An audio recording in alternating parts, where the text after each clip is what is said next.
सभी विद्यार्थियों को अनूप स्टडीजों की तरफ से पूर्ण भर नमस्कार और गुड इवनिंग। आइए आज हम आपको पढ़ाएंगे कि प्रेजेंट कॉन्टिन्यूअस टेंस का नेगेटिव सेंटेंस। आज हम पढ़ाएंगे आपको प्रेजेंट कॉन्टिन्यूअस टेंस का नेगेटिव सेंटेंस। आपको देखिए बाबू पिछली वीडियो में पढ़ा चुके हैं प्रेजेंट इंडेफिनिट टेंस का सिंपल सेंटेंस और उसकी पहचान बता चुके हैं और ट्रांसलेट करने की बता चुके हैं। और आप लोगों को आज हम पढ़ाएंगे प्रेजेंट कॉन्टिन्यूअस टेंस का नेगेटिव सेंटेंस। तो चलिए आइए देखते हैं कि किस तरह आपको समझाते हैं, अच्छी तरह का आप लोग समझिएगा और अच्छी तरह नोट्स भी कर लीजिएगा। तो चलिए आइए आपको हम बताते हैं कैसे कैसे क्या क्या किया जाएगा। चलिए यहाँ पे लिखिए, देखिए हम पहले से लिखे हैं present continuous tense negative sentence नकारात्मक अर्थ, ठीक। तो यहाँ पे इसका सबसे पहले क्या लिखेंगे हम लोग, रूल्स। तो इसका सबसे पहले रूल्स लिखेंगे। तो रूल्स क्या होता है बाबू, देखिए रूल्स एकदम पिछला वाला भी लगेगा, लिखा जाएगा subject plus is M R. क्या होगा, is M R, subject plus is M R plus not N O T not plus main verb की I N G form, main verb की I N G form plus होगा बाबू देखिए object O B J E C T, object plus E T C मतलब other word, ठीक। चलिए यहाँ तो हो गया। अब देखिए, अब हमको बहुत से स्टूडेंट हैं जो इंग्लिश भी जानते भी हैं, ये बात नहीं, इंग्लिश वाला जो रूल्स होता है हम हिंदी में भी लिख दे, दोनों हो जाएगा। जो बच्चे हिंदी मीडियम पढ़ते हैं हिंदी में समझ लेंगे, जो इंग्लिश पढ़ते हैं मीडियम पढ़ते हैं इंग्लिश मीडियम देख लेंगे। चलिए यहाँ पे हम लिख रहे हैं, देखिए सबके लिए मतलब है, इंग्लिश मीडियम और हिंदी मीडियम दोनों के लिए। देखिए यहाँ पे लिखेंगे सब्जेक्ट मतलब होता है कर्ता, सब्जेक्ट मतलब क्या होता है बाबू, कर्ता। और फिर इज एम आर को कहा जाता है सहायक क्रिया। क्या कहा जाता है बाबू, सहायक क्रिया, सहायक क्रिया। प्लस नॉट मतलब नहीं होता ही, आप लोग पता है, नॉट मतलब नहीं कर दिया जाता है। और यहाँ प्लस मेन वर्ब की आईएनजी फॉर्म, तो वही मुख्य क्रिया की आईएनजी फॉर्म क्या लिखा जाता है, मुख्य क्रिया, मुख्य क्रिया की आईएनजी फॉर्म। देखिए मुख्य क्रिया की आईएनजी और फॉर्म इसमें जोड़ देंगे। और लास्ट में होता है हमारा ऑब्जेक्ट में होता है कर्म, लास्ट में फुल स्टॉप, ठीक है। देखिए इसे बना लेंगे, हम बनाएंगे यहाँ पे। अब हम इसका एग्जाम्पल समझाते हैं आपको, ठीक है। चलिए आइए देखते हैं एग्जाम्पल में क्या लिखा जाएगा। एग्जाम्पल हमको आपको अच्छी तरह समझा रहे हैं, एग्जाम्पल रखे। एग्जाम्पल में लिखा जाएगा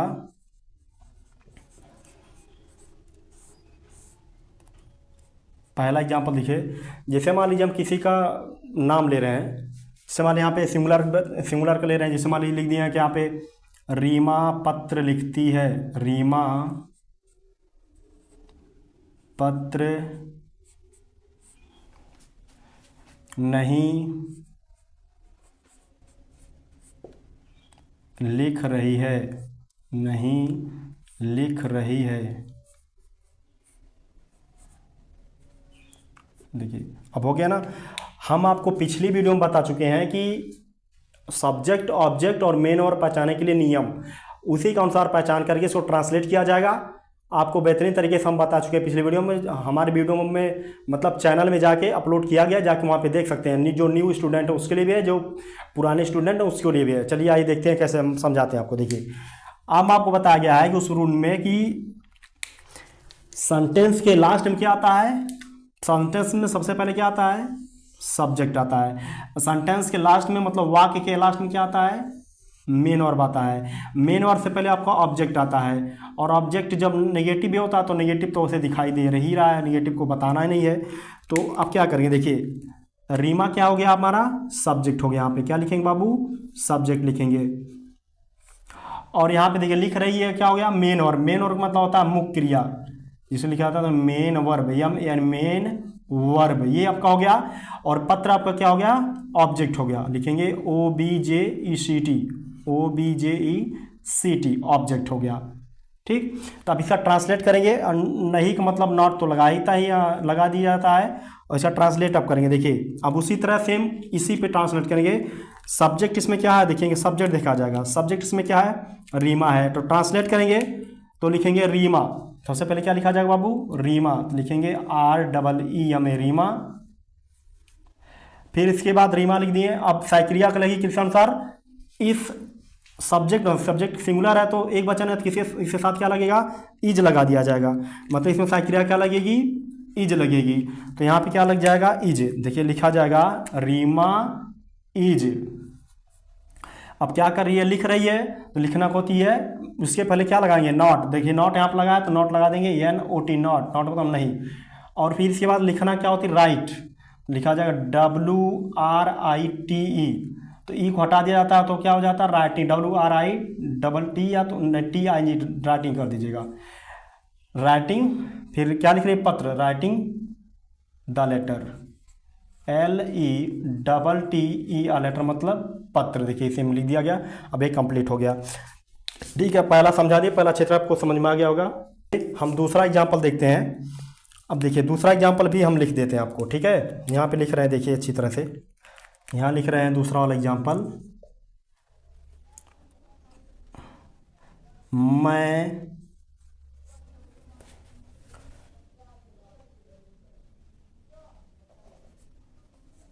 फूल नहीं तोड़ रहा हूँ।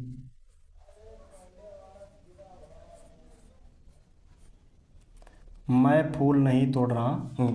ठीक, उसी प्रकार इसमें भी किया जाएगा। देखिए सब्जेक्ट हमारा होगा मैं, और ऑब्जेक्ट मेन वर्ब क्या होगा बाबू, देखिए यहाँ मेन वर्ब क्या हो जाएगा, तोड़ रहा हूँ, और ऑब्जेक्ट क्या हो जाएगा, फूल हो जाएगा। ठीक, मतलब फ्लावर।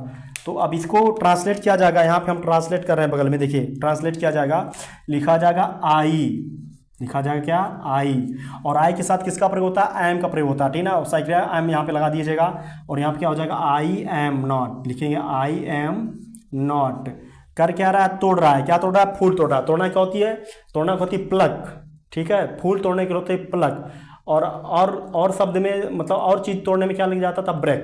तो यहाँ पे क्या होगा, आई एम नॉट, तोड़ना होती है प्लक, तो लिखेंगे PLUCK, इसी माने में प्लकिंग हो जाएगा। देखिए plucking the flower, FLOWER, flower, last में फुल स्टॉप। देखिए आपका कंप्लीट हो गया। इसी तरह आपको बताते हैं तीसरा एग्जाम्पल। चलिए बाबू ठीक है, देखिए हम दो एग्जाम्पल आपको बता चुके हैं, तीसरा एग्जाम्पल बता रहा है। तीसरा एग्जाम्पल आप लोग अच्छी तरह समझिएगा। यहाँ पे देखिए मैं लिख रहा हूँ, यहाँ पे तीसरा एग्जाम्पल समझिएगा। यहाँ पे लिख रहा है कि जैसे तीसरा एग्जाम्पल लिख लिए, देखिए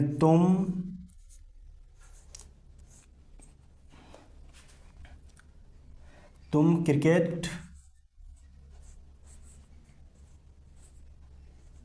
नहीं खेल रहे हो, लिखा जाएगा तुम क्रिकेट नहीं खेल रहे हो, तुम क्रिकेट नहीं खेल रहे हो।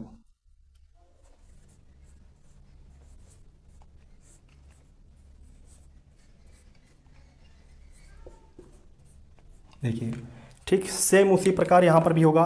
देखिए इसमें सब्जेक्ट, इस सेंटेंस पूरा सब्जेक्ट बाबू क्या होगा, यू होगा, मतलब तुम। ये क्या आपका हो गया कर्ता, ठीक, ये कर्ता होगा। और खेल रहे हो क्या हो जाएगा आपका, मेन वर्ब हो जाएगा। क्या होगा बाबू, मेन वर्ब, यानी मेन वर्ब हो जाएगा। इसको आ जाता है मुख्य क्रिया। और ये क्रिकेट है ये आपका होगा ऑब्जेक्ट, ऑब्जेक्ट मतलब कर्म होगा। ये आपका हो जाएगा मुख्य क्रिया। क्या लिखा जाएगा, मुख्य क्रिया, क्या लिखा जाएगा, मुख्य क्रिया। और ये आपका सब्जेक्ट हो जाएगा, कर्ता मतलब होता है सब्जेक्ट। क्या बाबू होता है, सब्जेक्ट, लिखा जाएगा सब्जेक्ट। और ये आपका होगा ऑब्जेक्ट, OBJECT, ऑब्जेक्ट। और बाकी नहीं का नॉट होता ही आपको पता है, तो नॉट का हो गया। ठीक, चलिए आइए इसका ट्रांसलेट करते हैं। अब इसका करेंगे हम लोग ट्रांसलेट, अच्छे तरीके से ट्रांसलेट कैसे समझाते हैं। देखिए यहाँ पे समझा रहे हैं। देखिए निगेटिव सेंटेंस में हमेशा बाबू सहायक क्रिया कब लगती है, सब्जेक्ट के बाद आती है। ठीक है, सिंपल सेंटेंस में ध्यान दीजिएगा, सहायक क्रिया कब लगती है, सब्जेक्ट के बाद हमेशा सहायक क्रिया होती है। ठीक है, तो चलिए आइए यहाँ पे हम इसका ट्रांसलेट करते हैं, आप लोग अच्छी तरह देखिएगा। देखिए इसमें सब्जेक्ट यू है तो सबसे पहले क्या लिखेंगे, यू लिखेंगे, यू। इसके बाद साइक्रिया क्या लगे, यू के साथ साइक्रिया क्या लग करती है, आर लग जाती है, तो लिखेंगे यू आर। फिर लिखेंगे नॉट, नॉट है तो नॉट लगा दीजिए।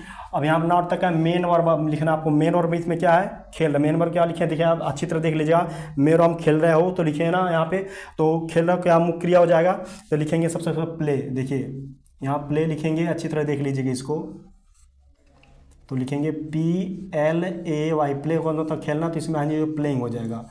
प्लेइंग हो गया ना। देखिए you are not playing the cricket, ठीक, CRICKET क्रिकेट। ट्रांसलेट देखिए हो गया। आप लोग अच्छी तरह देख लीजिएगा, इसको अच्छे से नोट कर दीजिएगा, पूरा अच्छे तरीके से नोट कर लीजिएगा, ठीक है, नोट करिए तब तक। अब उम्मीद करते हैं आप लोग इसको नोट कर लिए होंगे और अच्छे से देख भी लोगे। और सबसे अच्छी बात है कि अगर नोट नहीं कर पाते इसकी शॉट भी ले सकते हैं आप, ठीक है, इसकी शॉट ले सकते हैं। और आइए आपको मैं जो ट्रिक बताता हूँ, देखिए ट्रिक के माध्यम से आप लोग भी देख लीजिएगा। यहाँ ट्रिक बताता हूँ, ट्रिक अच्छी तरह देख लीजिएगा। यहाँ पर ट्रिक क्या लिख रहा हूँ इसको देखिए, ट्रिक मैं आपको बता दे रहा हूँ, इसका ट्रिक लगा दीजिएगा अच्छी तरीके से, तो और भी अच्छी तरह आएगा। देखिए इसका ट्रिक बता दे, लिखते हैं क स न का सनम का, या इसको कसनमुख भी हो जाता है, मुख कर दीजिए कसनमुख भी हो जाएगा। अब इसको मिलाएंगे, देखिए देखिए इसको अच्छी तरह समझिए। देखिए का मतलब होता है बाबू, देखिए कर्ता। क्या लिखेंगे, का मतलब कर्ता, हिंदी वाला बना रहे हैं, देख लीजिए अच्छी तरह इसको, ठीक, तो इसे बनेगा। तो यहाँ पे सा मतलब होता है सहायक क्रिया, लिखेंगे बाबू क्या, सहायक क्रिया, सहायक क्रिया, यहाँ पे लिखा जाएगा सहायक क्रिया। और इस ना का मतलब तो नहीं होता ही, आपको भी पता है, तो नॉट भी लिख सकते हैं यहाँ पे है। चलिए, और मुख का मतलब होता प्लस करके मुख्य क्रिया, लिखा जाए क्या बाबू, मुख्य क्रिया। क्या हो गया, मुख्य क्रिया लिख दिया जाता है। और इस का मतलब होता है प्लस कर्म हो जाता है, ठीक। तो अच्छे से देख लिए होंगे और इसको अच्छे से आप लोग नोट कर लीजिएगा, इस ट्रिक को आप लोग नोट कर लीजिएगा। और आपके भी बात कोई अगर ट्रिक हो तो कोई दिक्कत नहीं है, आप अपना भी ट्रिक बना के याद कर सकते किसी तरह, या तो मेरा वाला ट्रिक ले लिए, नहीं तो अगर कोई आपके पास हो तो आप भी ट्रिक अपना ले सकते हैं। इसको नोट करिए।